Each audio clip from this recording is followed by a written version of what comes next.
Children who have parents with clear expectations.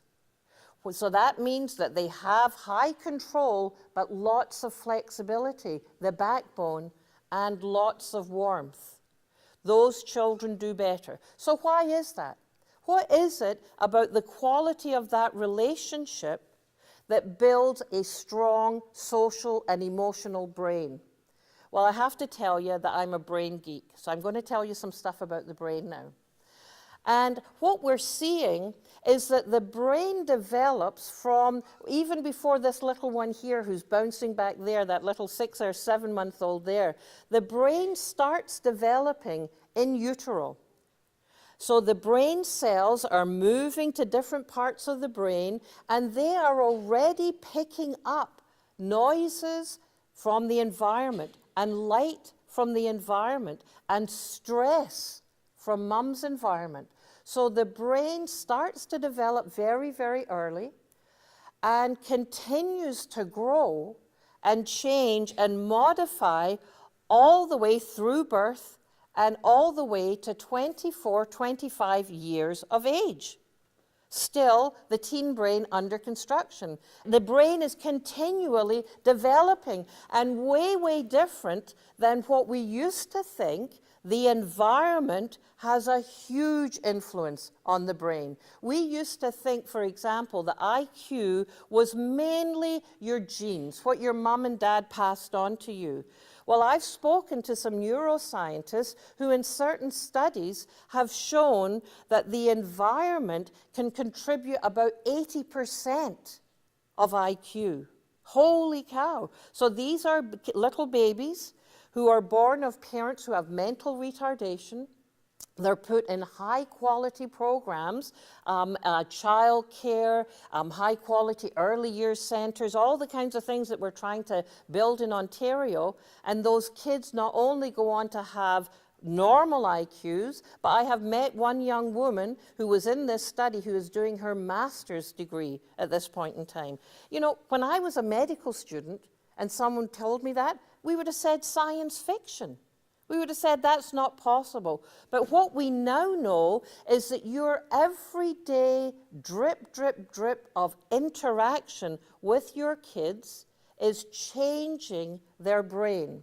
Hopefully for the better, but sometimes not. How we have learned to parent is not necessarily all good. So we have different parenting styles over the years affects how we parent. So my parents were war family, wartime, right? So they grew up and the rule was you listen to the man, you do what you're told, loyalty to the company, right? So you can hear my Scottish accent, right? So children should be seen and not heard. Then those parents have us, the baby boomers. And the baby boomers have these parents who want them to do what they want, but we've got this sexual revolution, you know, Woodstock, we've got freedom, peace man. Anybody remember Woodstock? If you do, you weren't there, right? So, but the revolution of independence, women's rights. So we parent our children to be independent. Our kids were the first generation to have come home from school, mom was working. So it was latchkey kids, you know, watch the Flintstones, drink your freshie. So those kids, when they are parents, they have, okay, I want you to be independent and you can be anything you want to be. And then we have the self-esteem movement. In from California, we have to build up our kids' self-esteem. You breathed in and out all day, honey? Oh, here's a sticker, right? So we get good job, good job, good job. You know, and so then we have our kids who believe that they should be rewarded for everything. That was the smelliest fart ever, you know, like. What's the consequence of that, though, is that our kids believe that the world is their oyster. They can have whatever they want, and they don't understand when they can't. I hear all the time the medical students and other students, people say they're so entitled. Well, you know what? They ain't entitled because they want to be entitled. They are entitled because we as a society have changed our expectations. When I was a kid, we played musical chairs, and you took away a chair. You know musical chairs? You take away a chair so everybody has to rush around, and the last one doesn't get a chair. Do they take away the chair anymore, ladies and gentlemen? Oh my God, they would hurt their feelings. We don't have winners and losers anymore. We have winners and participants. Everybody gets a frickin' trophy. So, we absolutely do this with good intention, but what does it mean? It means that our children are not experiencing failure. It means that we are working so very, very, very hard to keep them happy.